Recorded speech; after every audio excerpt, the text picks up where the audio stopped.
우리가 로마서 6장을 거의 다 공부했습니다. 많이 부족하지만은 여러분들이 하나님의 성령의 깨우침을 통해서 기록된 귀한 말씀들이 말씀이 육신이 되는 그런 축복을 갖게 되기를 바랍니다.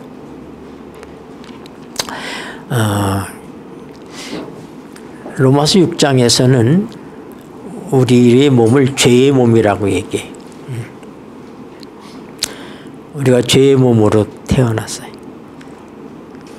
그래서 우리는 죄에게 종로로 탈 수밖에 없었습니다.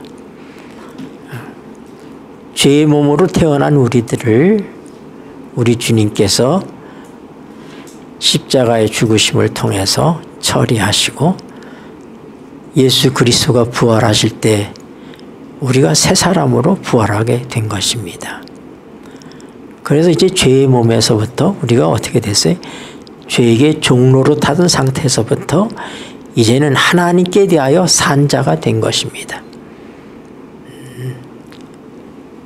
로마서 6장 6절 우리가 잘 아는 말씀이죠. 우리가 알거니와 우리 옛사람이 예수와 함께 십자가에 못 박힌 것은 죄의 몸이 멸하여 다시는 죄에게 종로로 타지 아니하려 함이니 이는 죽은 자가 죄에서 벗어나 의롭다 하심을 얻었음이니라.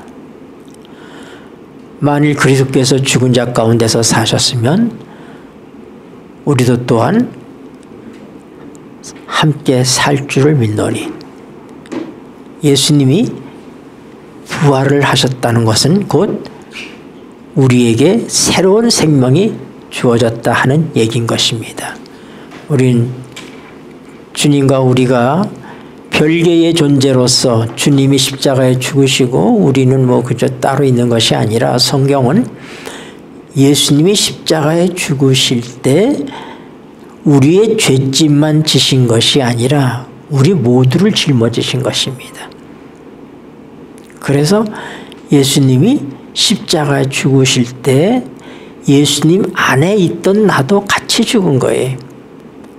그러니까 아담이 범죄할 때 태어나지 않았지만 우리가 아담 안에 있었기 때문에 같이 죄인이 되었고 그래서 우리가 죄의 몸으로 살아갈 수밖에 없었던 것입니다. 하나님께서 우리를 구원하신 방법은 예수님을 우리와 같은 육신의 모양으로 이 땅에 보내셨어요. 예수님과 우리가 똑같은 그런 육신을 가졌지만 다른 점이 있다면 예수님에게는 죄의 성향은 없으셨습니다. 아담이 범죄하기 전에 그에게 죄의 성향은 없었어요. 우리와 같은 상태가 아니었다 이 말입니다. 그런데 죄질 가능성은 있었죠. 그러니까 넘어지지 않았습니까? 그렇죠? 네, 그들은 어쩔 수 없이 죄를 짓는 그것이 아니라 죄를 짓지 않을 수 있었어요. 왜냐하면 죄를 모르니까요, 사실상. 죄에 대한 성향 자체가 없었어요, 아담이. 그러나 하나님께서 완전한 자유를 주셨기 때문에 그가 하나님을 선택할 수도 있고 사망을 선택할 수도 있었던 거예요. 그래서 우리는 그 결과 아담의 영향으로 한 사람 때문에 모든 사람이 다 죄인이 된 것입니다. 우리 운명적으로 죄인으로 이 세상에 태어나는 거예요. 죄는 내가 선택한 게 아니라 내가 죄인이기 때문에 자연스럽게 나의 삶은 죄된 삶을 사는 것입니다.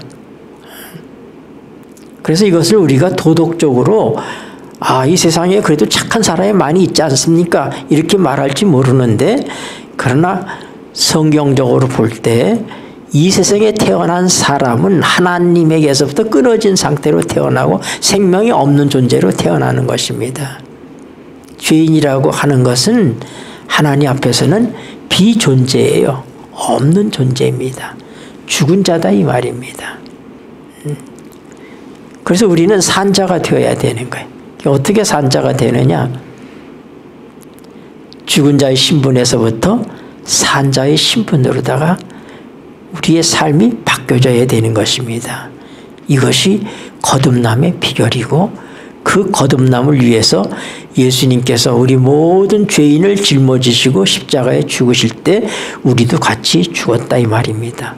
그리고 그분이 부활할 때 그가 육체로는 죽임을 당하시고 영으로는 살리심을 받으셨으니 할 때 우리의 육체도 함께 죽고 우리가 영이 살아난 것입니다. 하나님께서 이제 우리에게 어떤 존재가 되어서 영적인 존재가 되게 하셨어요. 과거에는 우리가 육적 존재였어요. 육으로 태어나서 육신의 관계에 대한 모든 일들을 추구하고 사는 그런 존재였는데 이제 우리는 육적 존재에서 영적 존재로 바뀌었습니다. 이 말씀들은 좀 더 자세하게 공부하는 것은 로마서 8장에 들어가서 우리가 좀 더 자세히 공부할 수 있을 것입니다. 그러나 로마서에 흐르고 있는 모든 사상은 이것이 어디서든지 한 가지 사실을 얘기하는 거예요. 그건 뭐예요? 예수님이 십자가를 통해서 우리의 옛사람은 죽고 예수님의 부활을 통해서 우리는 새 사람이 되었다 이 말입니다. 그것을 여러분들의 경험에 빗대어서 이해하려고 하시면 안 된다 이 말입니다. 내가 죽었다. 그런데 죽은 것 같지 않아요. 내가 여전히 실수하고 죄의 욕망도 내게 있고 내가 이제 새로운 사람이 되었으니 하나님의 뜻대로 살아야지. 하나님의 뜻이라는 것은 하나님의 율법인 것입니다. 내가 하나님의 율법을 지키려고 그러는데 되더라 안 되더라? 안 된다 이 말입니다. 네. 그래서 로마서 7장은 로마서 6장은 죄의 몸을 얘기하고 있는가 하면 로마서 7장은 사망의 몸을 얘기하고 있어요. 그래서 죄의 몸이나 사망의 몸이나 다 절망적인 것입니다. 죄의 몸으로서는 의를 행할 수가 없어요. 그러니 죄의 몸으로서 의를 행하려고 하는 것은 그것은 전혀 불가능한 일을 하려고 하는 것입니다. 고양이가 아무리 노력해도 강아지가 될 수가 없습니다. 노력해서 되는 문제이 아닌 거예요. 고양이가 개가 되려면 종자가 바뀌어야 되는 거예요. 고양이로서의 삶이 끝나고 개로 태어나면 개가 되는 거예요. 죄인이 의인이 되는 건 뭐냐면 죄인이 노력해서 되는 게 아니에요. 고양이가 노력해서 강아지가 될 수 없는 것처럼 죄인이 노력해서 의인이 될 수 없다 이 말입니다. 그래서 어떻게 돼? 신분이 바뀌어야지 된단 말이에요. 존재가 바뀌어야지 돼요. 그래서 그것이 십자가예요. 십자가를 통해서 죄인이 죽고 이제는 의인으로서 죄에 대하여는 죽고 하나님께 대하여는 살았다 이 말입니다. 우리가 이제 하나님에 대하여 산 자로 살아가는 것입니다. 네. 그런데 갈등은 거기서부터 시작되는 거예요.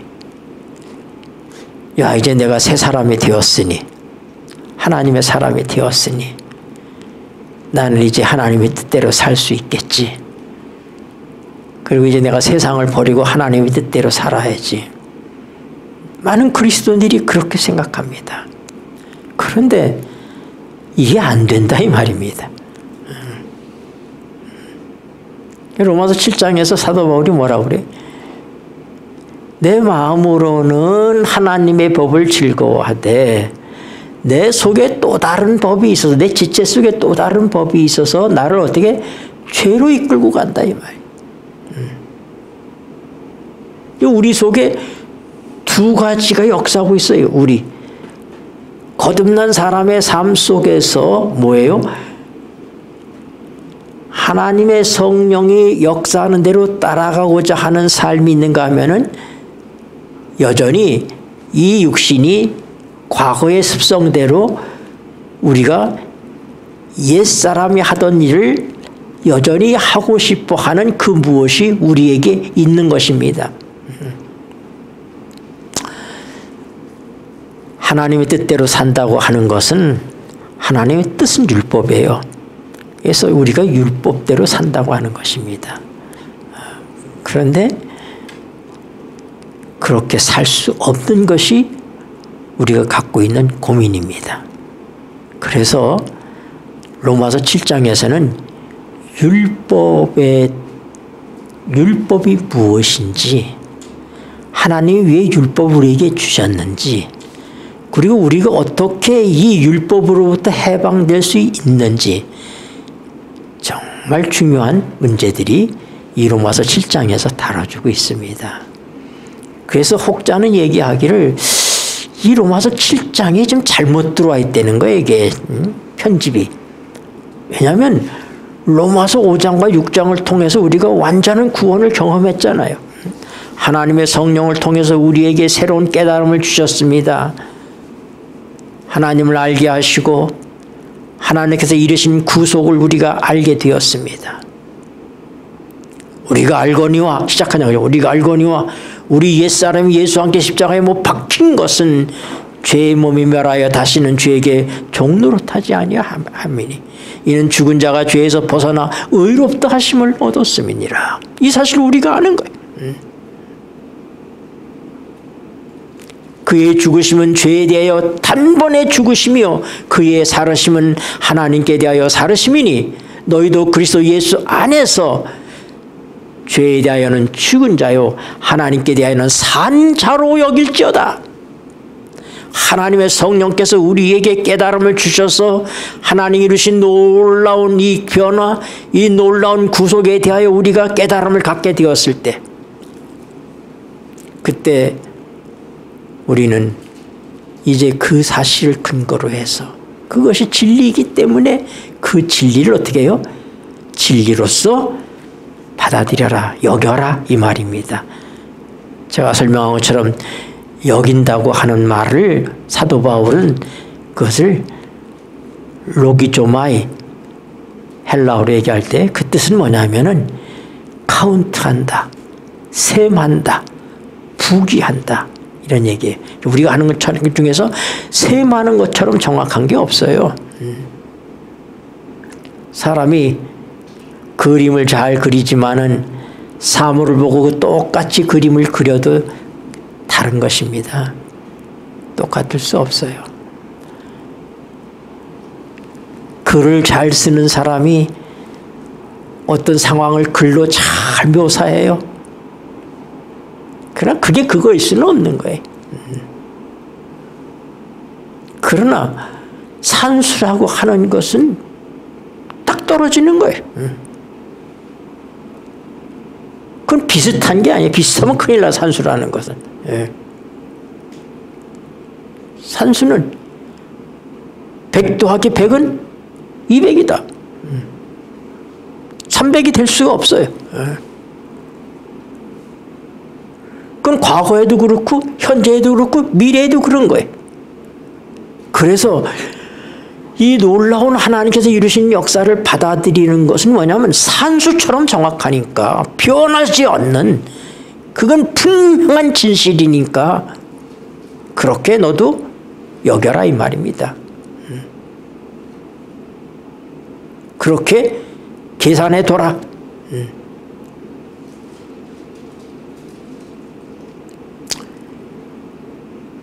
알고 그래서 우리가 마음을 받아들였어요. 믿는다고 표현할 수도 있어요. 믿었어요. 그렇게 여겼습니다. 그랬으니 이제 우리는 뭐예요? 죽은 자 가운데서 산 자같이 하나님께 우리를 드리게 되는 것입니다. 과거의 내가 아니라 과거의 나는 하나님께서 받으실 수 없어요. 육은 무익하니라 그러셨어요. 육으로 하는 모든 것들은 하나님께서 보실 때 없는 것과 똑같아요. 그건 제로예요. 제가 늘 설명하는 것처럼 0에다가 어떤 숫자를 곱해도 0인 것입니다. 그러므로 6이라는 건 제로라고 합해요. 제로. 그 0에다가 우리가 어떤 행위를 갖다가 해도 하나님께서는 그것은 없는 것이다. 제로다, 이 말입니다.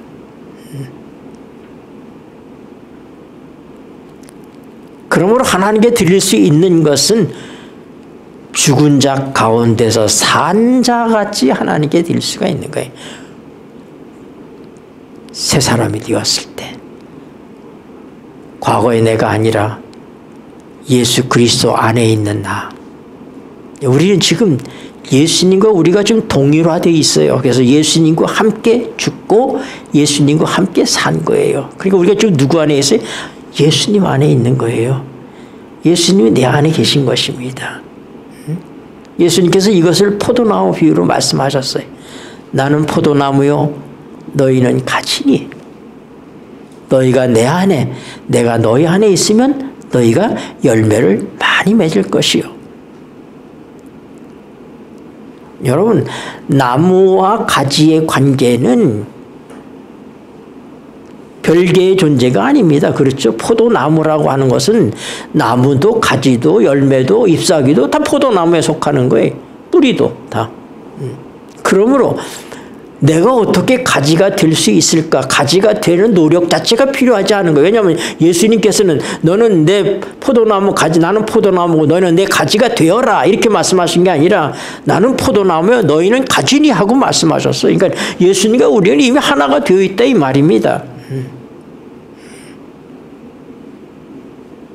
그리고 그것을 부연해서 설명하시 너희는 내 안에 거하라.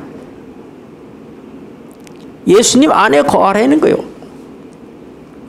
그 얘기는 뭐냐면 예수님 말씀이신 분이에요. 말씀이 육신이 되매 우리가 그 영광을 보니 아버지의 독생자의 영광이요 진리와 은혜가 충만하더라. 태초에 말씀이 계시니라. 말씀이 하나님과 함께 계셨고 이 말씀은 하나님이시니라. 예수님은 말씀이신 하나님이십니다. 말씀 속에서 역사하시고 말씀 속에서 우리 주님의 생명을 체험할 수가 있습니다. 히브리 4장 12절에 보면 하나님의 말씀은 살았고 운동력이 있어 좌우의 날선 검과 같다 그렇게 얘기했어요. 하나님의 말씀은 살아있습니다. 그래서 우리가 말씀을 듣는 자는 살아나리라 그렇게 말씀하셨어요. 오늘 왜 우리가 이 하나님의 말씀을 들어야지 되느냐? 듣는 자가 살아난다 이 말입니다. 말씀이 있을 때 하나님이 예수님이 그 말씀을 통해서 우리를 만나시고 우리 안에 계시는 거예요. 그래서 너희가 내 안에 거하라 이렇게 말씀하실 때는 바로 뭐냐면 예수님이 하신 그 진리의 말씀 속에 우리가 믿고 그 안에 있으라 이 말입니다. 하나님이 이루어주신 모든 사실에 대해서 거부하지 말고 그것을 그대로 받아들여라 이 말입니다. 아, 내가 2000년 전에 태어나지도 않았는데 예수님과 함께 내가 어떻게 죽어? 이렇게 하지 말고 그것은 하나님이 하신 것이니까 하나님이 나에게 동의 받아서 그렇게 하신 것이 아니라 내가 아담 안에 있었던 것처럼 하나님께서는 우리 모든 인생을 예수님 안에다 두셨다 이 말입니다. 그래서 예수님이 십자가에 죽으실 때 우리도 죽고 예수님이 살 때 우리가 다 살았다 이 말이에요.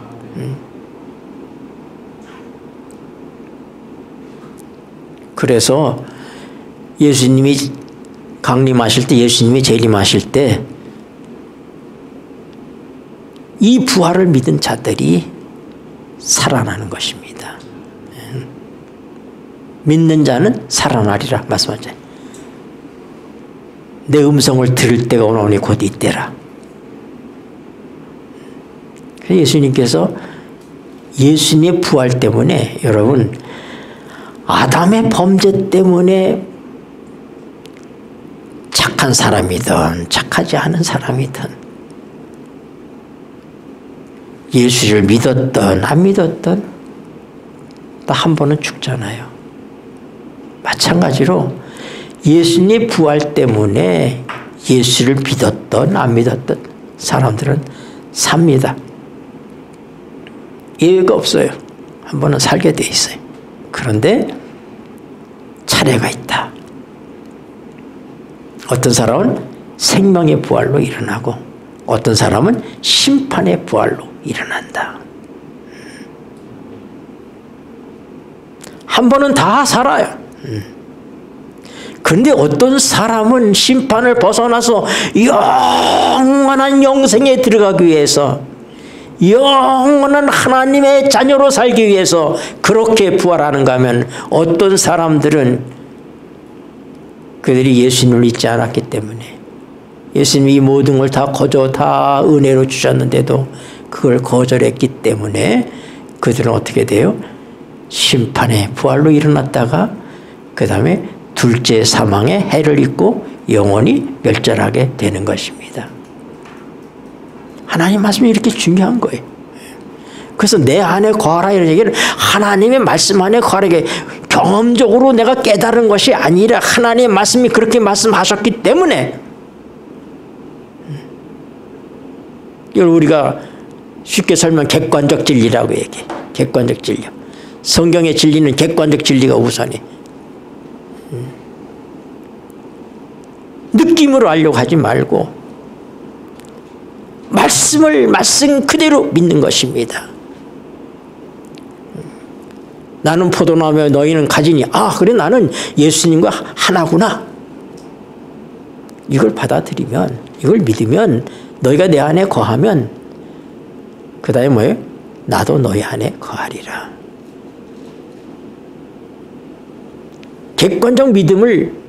객관적인 진리를 우리가 믿기 시작하면 주관적인 경험이 예수님이 내 안에서 사시는 일이 나타나게 된다 이 말입니다.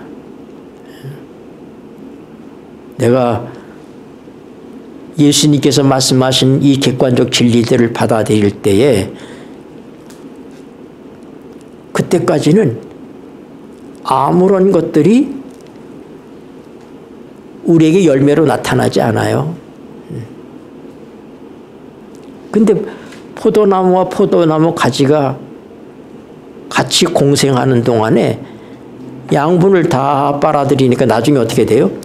저절로 잎사귀도 나고 포도 열매도 맺히고 그렇게 되잖아요. 그래서 어떻게 우리가 이 객관적 진리를 받아들이면 예수님 하신 말씀이니까 예수님 말씀에 대한 책임을 지시니까 그분이 우리 안에 오셔서 우리로 하여금 하나님이 기뻐하시는 열매를 맺게 하신다 이 말입니다. 그래서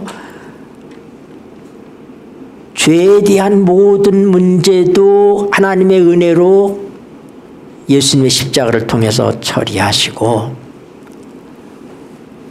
부활하고 난 다음에 우리의 모든 사는 삶도 하나님의 책임지시는 거예요.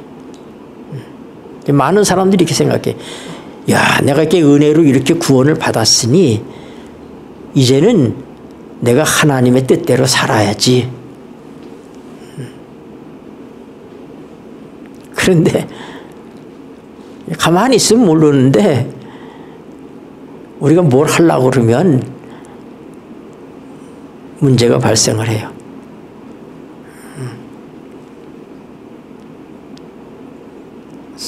뭐든지 서투른 사람,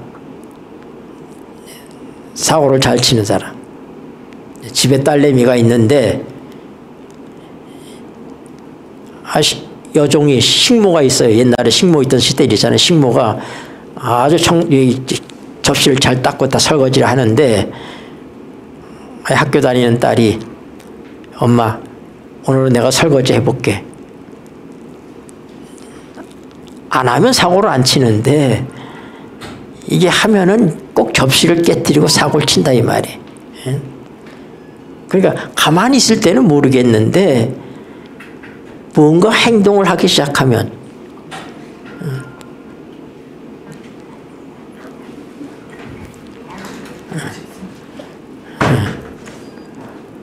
행동을 하기 시작하면 그 사람이 사고뭉치라는 것이 드러나는 거예요. 그러니까 우리가 가만히 있으면은 내가 잘하는지 못하는지 모르겠는데 하려고 움직이면 내가 어떤지를 알 수 있다 이 말입니다. 이것이 로마서 7장의 얘기들이에요. 로마서 7장에서 내가 하나님의 율법대로 이제 살아야 되겠다. 그러니까 율법이 선하고 거룩하고 하나님 율법에는 문제가 없어요. 근데 뭐냐면 그 율법을 지키려고 하는 데가 사고뭉치야. 안 되는 거예요. 이게 왜 안 될까? 내가 이 진리를 깨달았는가? 깨달았다. 내가 이것을 그대로 받아들였는가? 여겼는가? 여겼다. 그리고 이제 하나님께 우리를 드리라고 그랬으니까 우리 지체를 하나님께 드리라고 그랬다. 드려서 하나님의 거룩함에 이르라고 그랬다. 그러니까 이제 하나님께 이제 우리를 드렸으니까 하나님의 뜻대로 살아보려고 하는데 되더라 안 되더라? 안 되더라 이거예요. 이것이 구원받은 하나님의 백성들의 삶 속에서도 일어나는 가장 큰 문제의 갈등인 것입니다. 그래서 어떻게 해요? 나는 왜 이 모양일까? 내가 죽어야 되는데 내가 안 죽어서 내가 이제 다시는 화를 내지 말아야지. 옛날에 제가 신학교 시절에 미국에서 50년간 목회를 하셨던 이제 노인 할아버지 은퇴 목사님이 은퇴 기념으로 전국을 이렇게 다니고 계시는데 이제 저희 학교에 와서 기도주의를 인도하시게 됐어요. 일주일 동안. 근데 그분은 50년 동안 한 번도 이런 행정하는 자리에 가시지 아니하시고 그런 기회가 부름이 있었지만 언제나 그걸 하지 않고 오로지 현장에서 목회만 하신 분이세요. 아주 그냥 훌륭하신 분이신데 우리 그 대학의 강당에는 지정석이 있어요. 우리 다 신학생들이고 이렇게 다 자기 자리가 다 지정되어 있는데 그래서 출석 체크를 하는 거예요. 그래서 근데 난 그때 맨 앞에 가서 앉았어요. 내 지정석을 버리고 큰 강당이니까 몇천 명 들어가는 큰 강당이니까 이게 뭐 뒤에 있으면은 가물가물 안 보여요. 지금 같으면 이제 뭐 이렇게 스크린이라도 해가지고 이렇게 크로즈업 시켜서 사람은 저기서 적게 보이지만 이게 크게 보이게 하잖아요. 그러나 그때는 그런 기술도 없을 때니까 그래서 내가 가까이 가서 맨 앞줄에 그분이 얘기하는 연단내 바로 밑에 앞줄 두 번째 줄 그쯤에서 내 앉아서 그 기도주일에 그분의 말씀을 들었어요. 빨려 들어가듯이. 할아버지인데 그냥 평범하게 얘기를 하시는데 얼마나 은혜로우신지. 근데 그분이 제가 이제 그 점심시간에는 제가 인도하는 기도반 활동이 있었어요. 그래서 학생들이 이렇게 이제 오야봉, 우리 기도의 동산에 돌 의자들이 있는데 거기에 누렁누렁게 다 앉아서 점심 먹기 전에 그 시간에 우리가 거기서 기도회를 가졌는데 제가 그 목사님을 기도회로 초청을 했어요. 그래서 그분의 말씀을 들었는데 이런 말씀을 하시는 거예요. 한 가정에 신실한 우리 교회 집사님의 가정에 그 자녀들도 다 교회를 다니고 근데 이제 여름 야영회를 가시게 된 거야. 그래서 여름 야영회를 가는데 아이들이 아빠 같이 가시죠 그 얘기하는 거야. 그러니까 이 아빠가 뭐? 내가 이제 비로소 내 엄마로부터 며칠 동안 해방되는데 내가 거기까지 따라가? 그러니까 이 부인은 남편을 막 꼼짝 못하게 하는 거예요. 그냥 집에서 왕인 거예요. 그러니까 일일이 잔소리하고 큰 소리치고 막 이렇게 하는 거예요. 근데 어떻든 이 남편은 부인이 야영에 간다는 게 이제 좀 자유로워지잖아요. 그러니까 막 신나게 이제 뭐 짐을 싸가지고 트렁크에서 이제 다 옮기고 그렇게 해가지고 야영회를 다 보낸 거예요. 근데 그 야영회에서 이 집사님이 바로 이 목사님하고 상담을 하게 됐어요.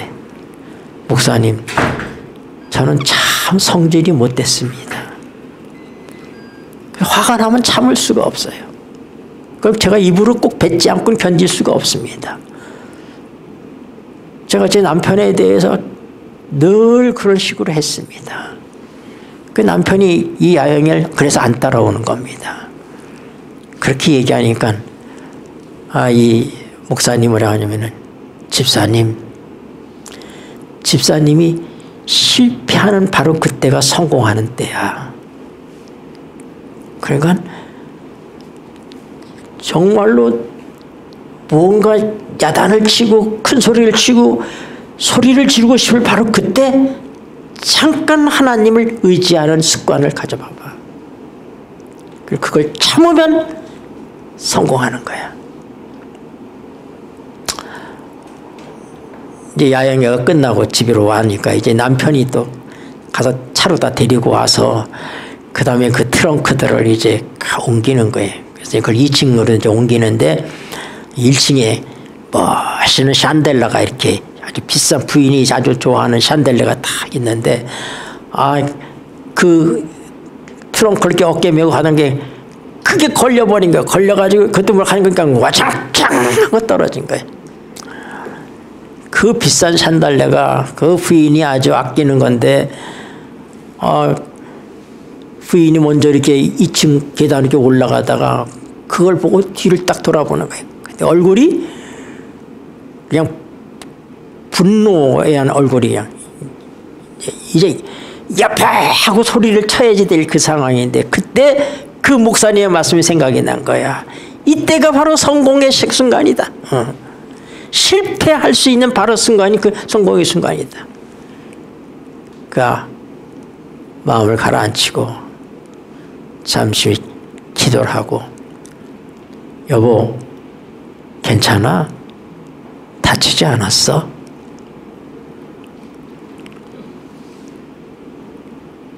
하나님을 의지하는 가운데 변하기 시작한 거예요.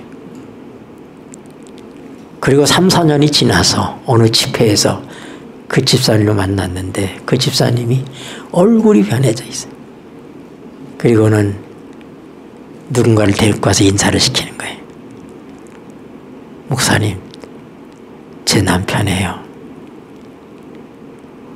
그 남편이 변화된 그 아내의 모습 때문에 하나님을 찾게 되었고 이제 교회의 집사가 되었어요. 여러분, 내가 과거에 할 수 없던 그 일을 내가 할 수 없다고 생각할 때 우린 누군가의 도움을 필요로 할 수밖에 없어요. 그런데 멀리 갈 게 없어요. 왜냐하면 예수님 우리와 함께 계시잖아요. 예. 내가 여보 하고 소리 지르는 건 나야. 그런데 내 안에 계신 예수님에게 내가 자리를 내주면 예수님 뭐라고요? 여보 다치지 않았어? 우리 주님은 그렇게 말씀하시는 분이시다 이 말이에요. 그래서 우리가 우리의 본성은 변하지 않아요. 많은 경우에는 우리가 예수를 믿음으로 우리 품성이 변화되고 그러니까 변화되는 것처럼 보이지만 그게 아니라 뭐냐면 나는 변하지 않고 그렇게 있지만은 내가 믿음을 통해서 내 옛사람 십자가에 못 박히고 예수가 내 안에 사신다 하는 것들을 내가 믿고 그분에게 자꾸 내 자리를 넘겨주는 거예요. 드리라고 그랬잖아요. 드리. 우리가 할 일은 뭐냐면 행하려고 하지 말고 어떻게 해? 그분에게 양보하는 일을 해야지 된다 이 말입니다. 그런데 사람이 그게 잘 안 되는 거예요. 언제 그 일이 가능하냐? 이 부인처럼 절망적일 때 아무리 내가 노력을 해도 저는 이 성질을 어떻게 할 수가 없습니다. 참으려고 해도 내 속에서부터 벌써 입에서부터 야바 하고 소리가 나옵니다. 어떻게 하면 되겠습니까? 그 순간이 성공할 수 있는 순간입니다. 잠깐 참고 예수님에게 의지하십시오. 그러면 주님께서 대신 그 일을 하시면 승리할 수 있습니다. 우리가 너무 앞서간다 이 말입니다. 그래서 로마서 7장에서 예수님께서 어떻게 우리가 이 율법을 행하고자 하는 데서부터 해방될 수 있느냐. 여러분, 좀 쉽게 얘기한다면은 율법은 우리가 지킬 수 없습니다. 우리가 율법을 지킬 수 있다면 예수님께서 오실 필요가 없으셨어요. 그러니까 시작부터 끝까지 하나님이 우리를 보고 의롭다 하시는 것은 예수님 때문인 거예요. 한 사람이 순종하심으로 모든 사람이 의인이 된 거예요. 그러니까 내가 하나님 앞에서 의롭다고 받아들여지는 건 내 행위가 아니라 뭐라고요? 예수님의 행위라고 하는 거예요. 한 사람의 행위 때문에 우리가 의롭게 되는 거예요. 그런데 이제 믿음을 통해 우리가 거듭났기 때문에 이제 우린 뭐예요? 하나님 안에서 행하는 연습을 훈련하는 거예요. 근데 그 훈련이라는 것은 뭐냐면은, 야, 내가 좀 내 자신을 갈고 닦아가지고 그래서 아주 이렇게 하겠다. 이거는 세상 사람들이 하는 거예요. 저 스님들을 말이야 그냥 108번뇌를 막 한다. 이렇게 돌을 닦고 이렇게 하잖아요. 이렇게 하는 거. 성경은 그게 아니에요. 나를 좀 더 수양하고 나를 좀 더 갈고 닦고 이게 아니라 성경은 뭐냐면 우리가 얼마나 절망적인 존재인가. 하나님의 율법 앞에서 사도 바울이 뭐래요? 내가 율법을 알기 전에는 내가 율법에 대해서 완전하다고 생각을 했다. 그런데 내가 율법을 알고 나니까 내가 율법이 탐내지 말라 하지 않았으면 내가 탐심을 알지 못했다. 로마서 7장 7절에서 그렇게 얘기하는 거예요. 그 로마서 사도 바울은 과거에는 율법에 대해 자기가 완전하다고 생각해서 그가 바리새인으로 살았을 때 그런 하나님 외에 다른 신들을 섬기지도 않았고 우상 숭배를 하지도 않았고 하나님의 이름을 망령되이 일컫지도 않았고 그는 안식일을 잘 지켰고 부모 공경했고 살인한 일 없고 가늠한 일 없고 도둑질한 일 없고 거짓말하지 않고. 그런데 거기 있는 모든 것들이 그 결과가 행위로 나타나게끔 되어 있는 죄들인데 10번째 계명은 탐내지 말라는 계명은 드러나는 죄가 아니에요. 탐심이라는 건 뭐예요? 마음속에 있는 거잖아요. 그러니까 내가 어떻게 내가 과거에 내 스스로 율법을 지키는 자로서 살아갈 때는 뭐예요? 하나님을 의식하는 게 아니라 사람 앞에서 내가 어떤 모습으로 보이느냐 하는 것이 중요한 거예요. 그러니까 그런 면에서 완전하다고 얘기한 거예요. 그러나 하나님의 성령에 의해서 그가 예수님과 함께 죽고 예수님과 함께 사니까 그 다음에는 뭐예요? 하나님의 성령이 내게 비춰주는데 내 마음속에 있는 아무도 모르는 탐심이 내 마음속에 있는 것이 생각나는 거예요. 그건 다른 사람들에게 감쪽같이 속일 수 있는 거예요. 사람은 속일 수 있어도 하나님은 속일 수가 없어요. 내가 하나님의 계명이 아니었다면은 내가 그 계명을 모를 때는 내가 살았더니 계명이 오니까 내가 죽었다 이 말이에요. 왜요?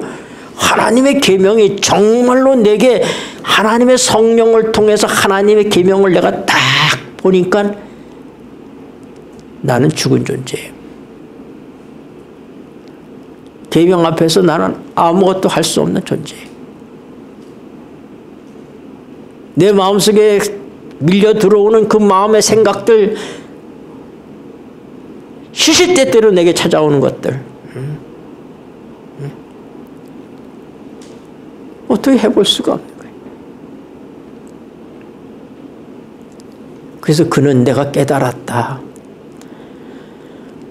하나님의 율법을 지키고자 하는 하나님의 법을 사랑하는 것이 내 속에 있는데 내 지체 속에 또 다른 법이 있어서 나를 죄로 끌고 간다.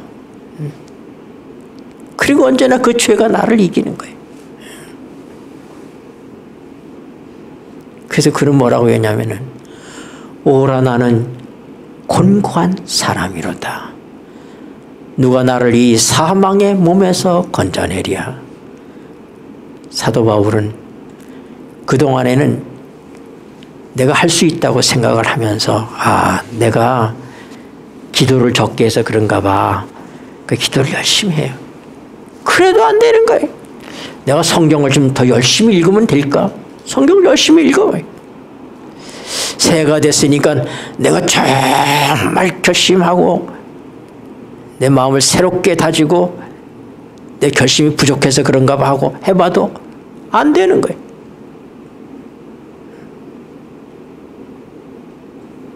그는 그동안에 내가 부족하기 때문에 내가 좀 더 노력을 해야지. 내가 그렇게 안 해서 그래. 하고 고군분투했어요.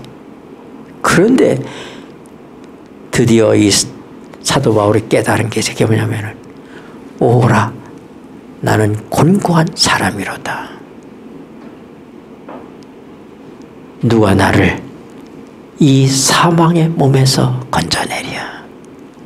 사도 바울은 내가 할 수 있다고 생각을 했는데 드디어 뭐냐면은 나 말고 누군가가 나를 건져내 주지 하면 안 된다.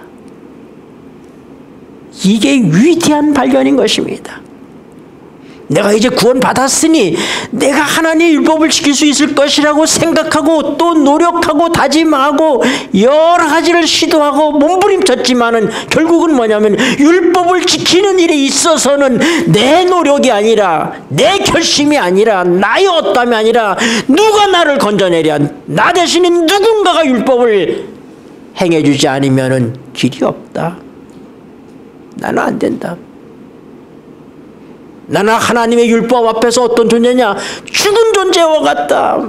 불가능한 사망의 몸이다 이 말입니다. 그래서 6장에서는 죄의 몸을 얘기하지만 죄에 대해서는 우리가 죄의 몸이야. 죄를 질 수밖에 없는 죄의 몸이지만은 하나님의 율법 앞에서는 우리는 어떤 존재냐? 사망의 몸이더라 이 말입니다. 죽은 존재, 하나님의 율법을 지킬 수 없는 존재. 그래서 율법은 하나님의 뜻이고 하나님 원하시는 것이지만은 하나님 율법을 주신 것은 지키라고 주신 것이 아니라 그 율법은 나를 알도록 내가 얼마나 철저한 죄인인지 하나님 율법을 가하신 것은 죄를 더하려 하심이라. 법이 없는 곳에는 죄가 없다고. 그래서 하나님 법을 통해서 우리 자신을 철저하게 하나님의 법 앞에서 얼마나 무력한 존재인지 많은 사람들이 그렇게 얘기합니다. 참 우리가 하나님의 율법을 지키기에는 너무나 연약한 존재입니다. 내가 연약해서 그렇습니다. 그런 문제는 뭐냐면 우리는 우리를 포기할 만큼은 연약하지 않은 거예요. 연약하다고 그러면서도 자꾸 미련을 갖고 하는 것입니다. 그게 아니라 포기해야지 돼요. 저는 수영을 못하기 때문에 물에 빠질 일도 거의 없어요. 강원 보니까 물에 빠지는 사람들은 수영을 하는 사람들이 빠지더라고요. 여러 해 전에 우리 원주 우리 학교에서도 벌써 오래됐습니다만은 그 물가로다가 수련회를 갔다가 학생이 물에 빠져서 우리 거기 젊은 부목사님이 몇 명을 건져내고 그다음에 본인은 지쳐서 나오지 못하고 세상을 떠났어요. 그런데 말에 의하면 물에 빠진 사람은 언제 건져내냐? 물에 빠져가지고 살려달라고 막 호적 그럴 때 그때 가서 그를 잡으면 같이 죽는다는 거예요. 필사적으로 이 사람을 끌어안고 이런 게 이 사람이 어떻게 할 수가 없는 거예요. 근데 어떻게 하냐면 물에 걸려서 허우적거리다가 이제 숨이 꼴딱 넘어가는 거예요. 이제 자기는 이제 어떻게 할 수도 없어가지고 이렇게 꼬르륵 물속에 들어가라고 할 때 그때 가서 머리채를 탁 잡고 끌고 나온다는 거예요.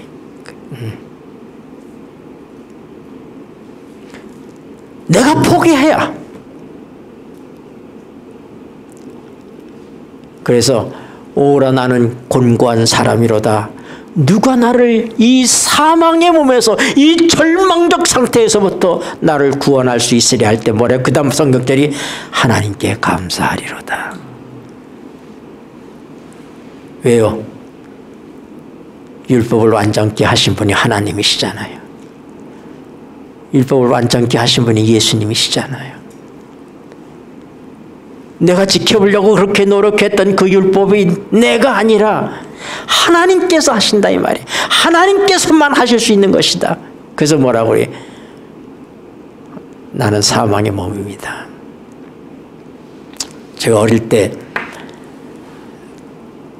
한창 공부하고 그럴 때 저는 공학을 했어요. 그래서 사람들이 장기를 좀 두자 그러면은 전 장기를 안 뒀어요. 왜 그러냐면은 앱이 있는 니들은 장기 둬라. 나는 그럴 시간이 없어. 바둑도 지금도 장기도 못 두고 바둑도 못 둬요. 또 그땐 탁구장이 많았어요. 그래서 탁구장에 가자 그러면 내가 속으로 그래 앱이 있는 듯들 너희들은 탁구 쳐라. 난 탁구장 갈 돈도 없고 그럴 시간도 없다. 지금도 탁구 치면 제가 우리 집사람한테 집니다. 공이 그냥 공중으로 날아가 버리니까. 그래서 누가 나한테 바둑 두자 그러면 저 바둑 못 둬요. 전 바둑하면 시체입니다. 장기 두자 그러면 저 장기 시체예요. 무슨 얘기예요? 시체란 얘기는 전혀 못한다는 얘기잖아. 그렇죠? 네, 죽은 존재인 거예요. 사망의 큰 거야. 하나님의 율법 앞에서의 인간은 어떤 존재다? 사망의 몸이다. 죽은 존재다. 할 수 없다는 사실을 알아야지. 그리고 어떻게 돼? 하나님께 손을 들면 하나님, 나는 하나님 율법 앞에 사망의 몸입니다. 여러분, 예수님 당시에 이 십자가의 사람을 죽이는데 가장 잔인한 방법 중 하나가 뭐냐면 죽은 사람 시체를, 사망의 몸을 짊어지고 다니게 만들었어요. 같이 묶어가지고.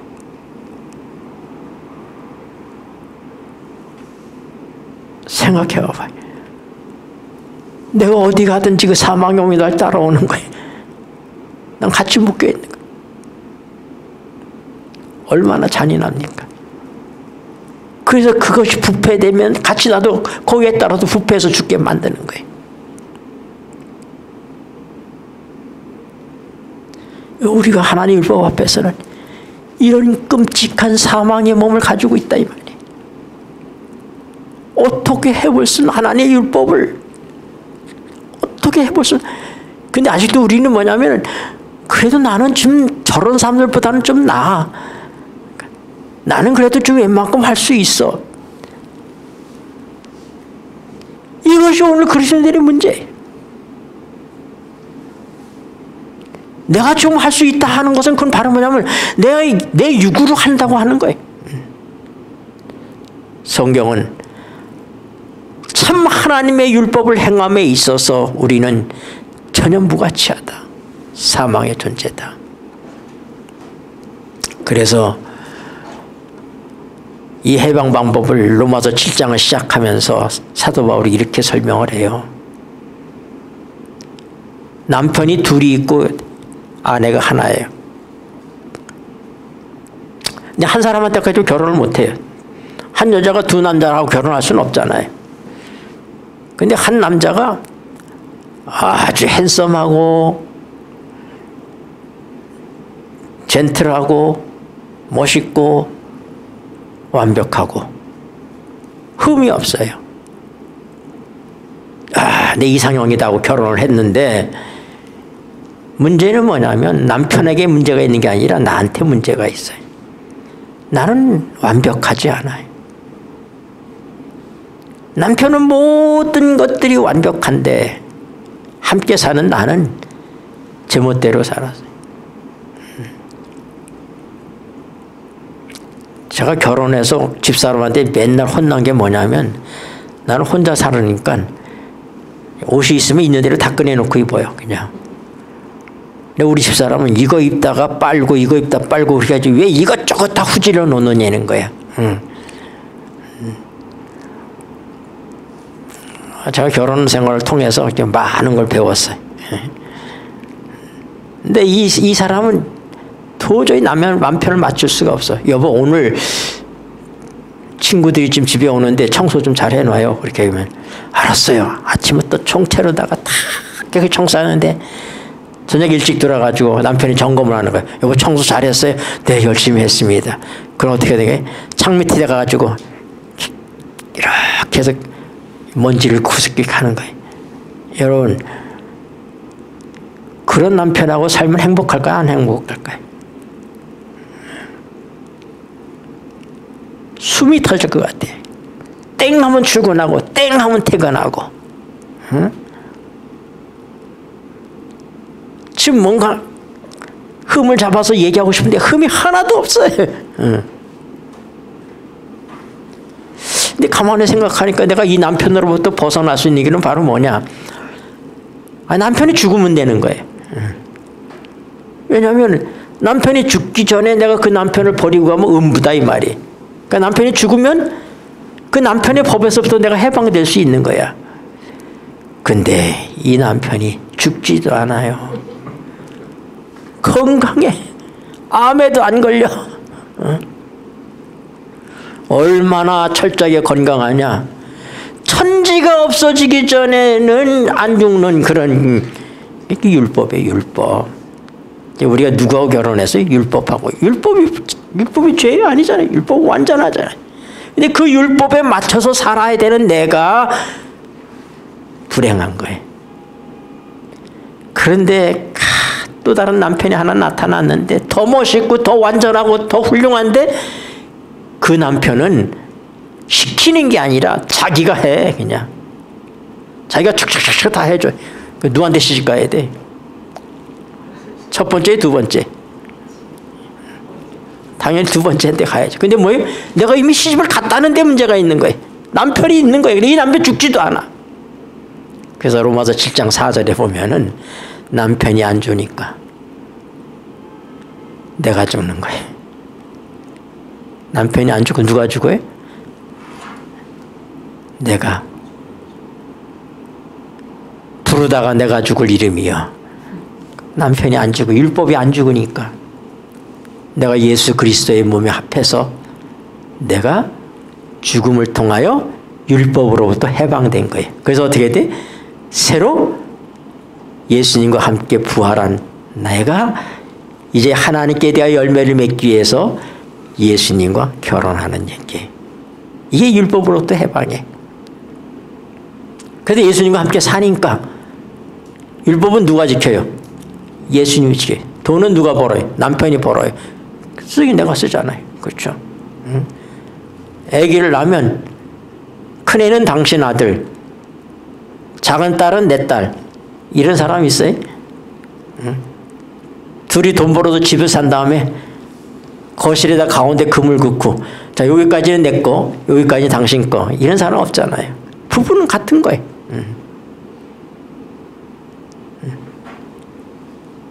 주머니 돈이 쌈지 돈이잖아요. 그 우리가 예수님과 결혼함을 통해서 어떻게 돼? 예수님은 율법보다도 더 그 율법을 만드신 분이니까 율법보다도 더 완전하신 분이시지만 그분이 어떻게 한다? 연약한 나를 위해서 대신 해 주신다 이 말이다. 이것이 뭐예요? 율법으로부터 해방이에요. 근데 그걸 어떻게 해야 된다? 내가 포기해야지. 못하는데 여보 내가 할 테니까 그만둬. 그런데도 하려고 애쓰는 거예요.